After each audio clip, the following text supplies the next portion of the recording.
¿Este es el copal? No. No, es la ceiba. O esa es la ceiba. Oh, these are the famous amigos de Sian Ka'an. The very controversial ecological group that supposedly protects this reserva, Sian Ka'an. Although they have, in essence, allowed development along the beaches, including for barbed wire and fences for movie stars. So I think rather than support this group right now with their, we're going to actually pass on that today. You know who supports this one? Is it's Amigos de Sian Ka'an. So let's pass on that one. Yeah. Well, that's a strange tree.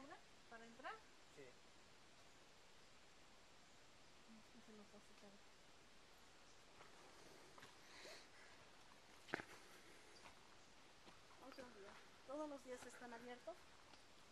¿Y se puede nadar?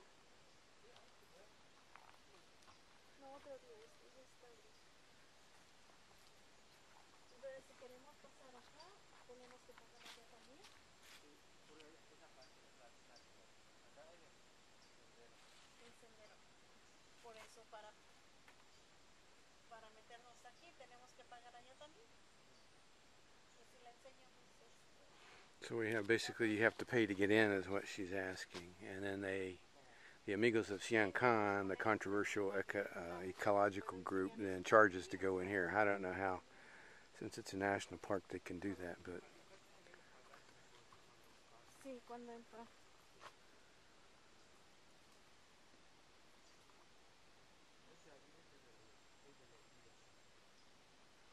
Este.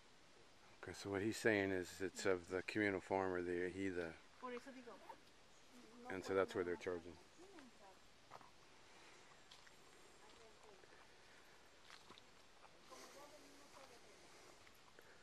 So the big issue with me is the beaches are supposed to be public and national in Mexico, but that's not true. You can't, part of Cancun, you can't go on the beaches, and then on below Tulum going to Punta Allen, you can't go on some of the beaches are actually fenced off. And that's within the national park, and how it can be a national park and that be the case, who knows? But that's supported by this group called Amigos de Sian Ka'an, and therein lies the controversy. I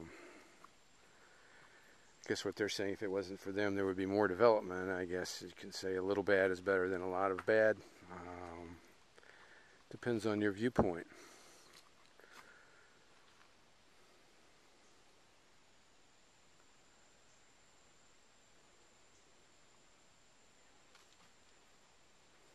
So we're going to pass on going back into that today.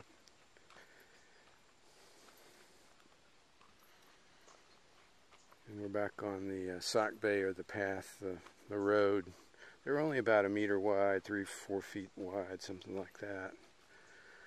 So they were footpaths only because, of course, there were no wagons or horses. So everything was done by foot. That's why those areas that had canals or access to water could carry a whole lot more in their dugout boats.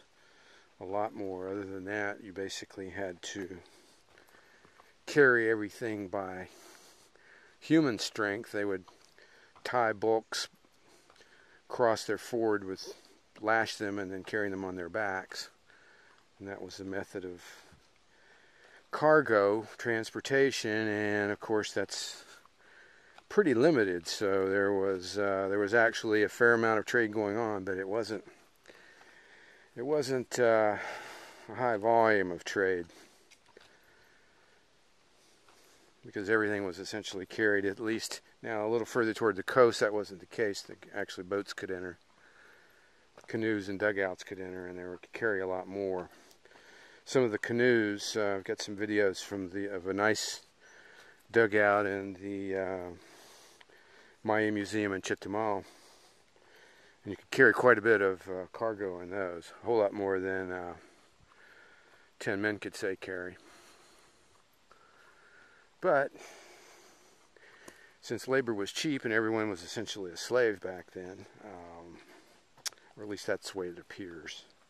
It's the same thing today. Then, Labor. it's the same thing today? Everybody's a slave today? Yeah. Guess it's all relative, no? There's a big difference between the wealthy and the poor. Was a big difference between the movie stars out on the beach there that own the property there, and back here in the Indians that are trying to charge you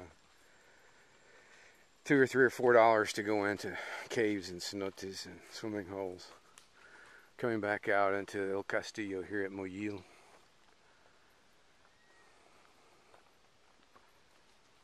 This is again the tallest structure on this part of the country. It just barely clears the jungle canopy, and the idea was you could see from one temple to the next, and you also had an unobstructed view of the horizon and the stars, which was very important to the Maya.